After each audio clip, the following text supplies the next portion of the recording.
مساء الخير عليكم يا حبايب قلبي، منورين قناتي. ياريت تعملوا لايك واشتراك في القناة علشان يوصلكم كل جديد، وان شاء الله قصة النهاردة هتعجبكم قوي. انا اسمي مروة، عندي 35 سنة، متجوزة. المشكلة ان جوزوني الواحد غلبان، ملوش في اي حاجة، ملوش في غير انه هو يشتغل وياكل وبس. انا اتجوزته علشان نفسي اعيش الجواز زي اي بنت، ويبقى لي بيت واعيش رومانسية وعلاقة زي اي حد، اجيب طفل، اخلف، العبه ويلعبني. بس للأسف كل اللي حصل انه هو جواز على الورق وبس، يعني بالشكل ده عمري ما هخلف. جوزي حتى العلاقة تعبان فيها جدا، ما بيقدرش يعمل غير بالمقويات. المشكلة ان الحرارة دايما عنده نازلة والعلاقة تعتبر منعدمة. وكنت عايشة معاه في بيت العيلة، كنت دايما بيخلوني أشتغل في البيت وفي تربية المزرعة وتربية المواشي والطيور، كان حيلي بيتهد. وهو كمان كان دايما بيشتغل في الأرض والزرع والكلام ده، وكان برضه حيله بيبقى مهدود. بس كل الرجالة بتشتغل كده وعادي، وبينزلوا بالليل وبيعملوا كل حاجة مع مراتاتهم. وحياتي مشيت على المنوال ده فترة طويلة جدا. وفي يوم من الأوقات كان الوقت الظهر، أخو جوزي بيفضل في المزرعة في الوقت ده وبيرجع على البيت بالليل.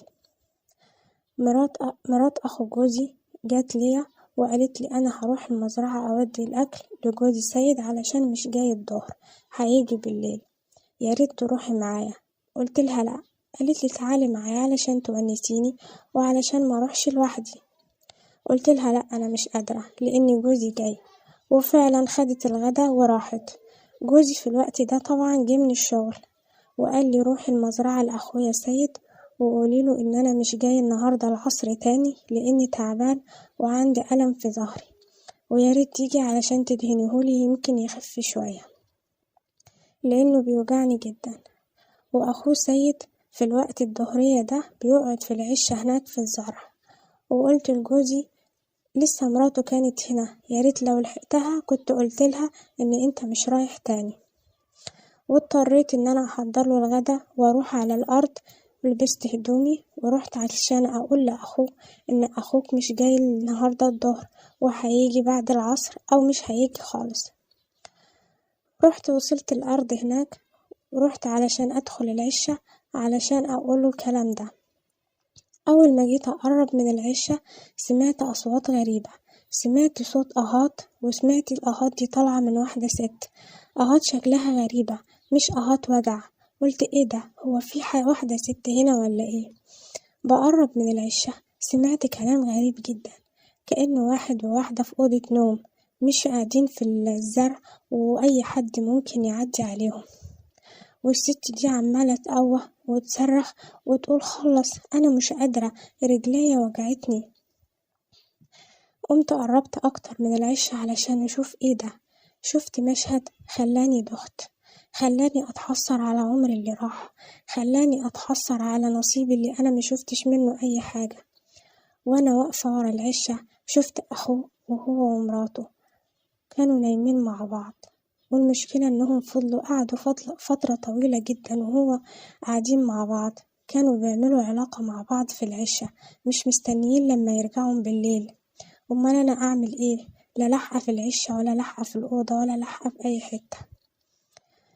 ونادى عليها وكانت اهاتها فعلا عالية جدا واي حد معدي كان هيسمعه، وهي كل شوية تقوله كفاية مش قادرة، انا عملت فيك ايه؟ حرام عليك، سيبني، خلينا بالليل في بيتنا. وبفكر في نفسي وفي حالي، بيجوزوني واحد بس بيشتغل ولا عارف أكل، ملهوش غير في الأكل، ولا عارف يعمل أي حاجة معايا، حتى الخلف حارمني منها. ويوم لما يهديه ربنا ويعمل معايا حاجة بيبرد ناره هو وبس ويسيبني أنا. ولما خلصوا ناديت عليهم وعملت نفسي تو لسه واصلة. ردت قالت لي تعالي أنا هنا. وفعلا دخلت العشة لقيتهم قاعدين عادي. ورحت قلت لسيد انت اخوك بيقولك ان هو تعبان النهاردة ومش هيقدر يجي. قعد يتكلم ويقولي ليه مش هيجي وكده. قلت له علشان ظهره بيوجعه. رد عليا بكل بجاحة وقال لي طيب خفي عليه بالليل علشان لما يجي هنا الأرض ما يجيش يشتكي من ظهره. قلت له بكل حرقة أخف عليه من إيه، هو أخوك بيعمل حاجة أصلا؟ واتحركت جدا من كلمتي، وفعلا روحت أنا مراته، وقالت لي يا ريتك جيتي من الأول معايا. قلت لها ليه؟ قالت أخو جوزك نكد عليا، يا ريتك كنت جيتي وكنت لحقتيني من اللي حصل لي. قلت لها ليه؟ قالت لي هو بيحب يستفرد بيا عشان كده قلتلك تعالي. قلت لها هو حد يكره؟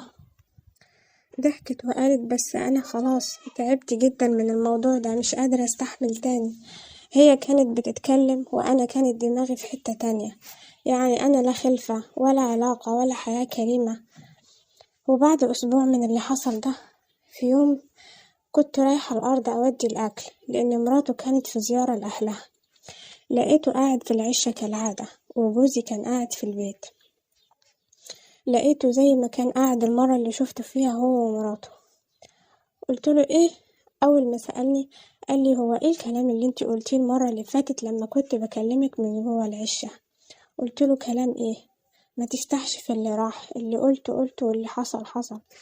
قال لي اللي مش بفتح، بس ايه معنى كلامك أخوك مش بيعمل حاجة؟ قلتله عادي، يعني نوم وأكل وشغل وبس. أنا بس مرة واحدة ساعتها لقيت نفسي بعيط وحموت نفسي من العياط، كنت منهارة. فجأة لقيت أخو جوزي بيقرب مني وبيقولي معلش، بيطبطب عليا بطريقة كانت كأنها تحسيس مش طبطبة. حسيت إن هو بيحسس في جسمي وبيستثار عليا. أنا ساعتها حسيت إن الشيطان بيقولي سلميه نفسك، طلعي اللي جواكي، انتي محرومة، خليه يريح بالك، خليه يعمل معاكي. من جوايا بقول لنفسي لأ حرام، وفي حتة تانية بقول لنفسي هقعد محرومة كده كتير، فيها ايه يعني؟ طبعا أنا عارفة إن ده غلط، بس الصراع ده جوايا وهو عمال يحسس عليا، والرغبة اشتدت عندي جدا. وفعلا قعد يحسس عليا لما جسمي كله قعد يرخي، ورحت شادة نفسي وما حسيتش غير وانا ماسكة ايديه. كان كل إثارة، كان مولع قوي، تقريبا علشان مراته ما كانتش موجودة، مش عارفة، أو هو كده على طول. وفعلا شدني على الأرض ونزل عليا تحسيس لما خلاني سلمت نفسي ليه على الآخر. وقلت له خليك معايا، واشتغلت أهاتي تطلع وكأني عروسة في أول يوم. كان عندي نقص جامد جدا، طلع كل الكبت اللي جوايا. مشيت من الأرض وسبته، ولحد دلوقتي مش عارفة ايه. أنا واحدة متجوزة على الورق وبس، الواقع مفيش، عايشة كأني عايشة مع أخويا وبس، وحتى لما يحن عليا مش بيكمل معايا، يعمل اللي هو عاوزه خلاص، وأنا مش مشكلة. أنا من جوايا كأنه بيفور البركان ويسيبه من قبل ما ينفجر.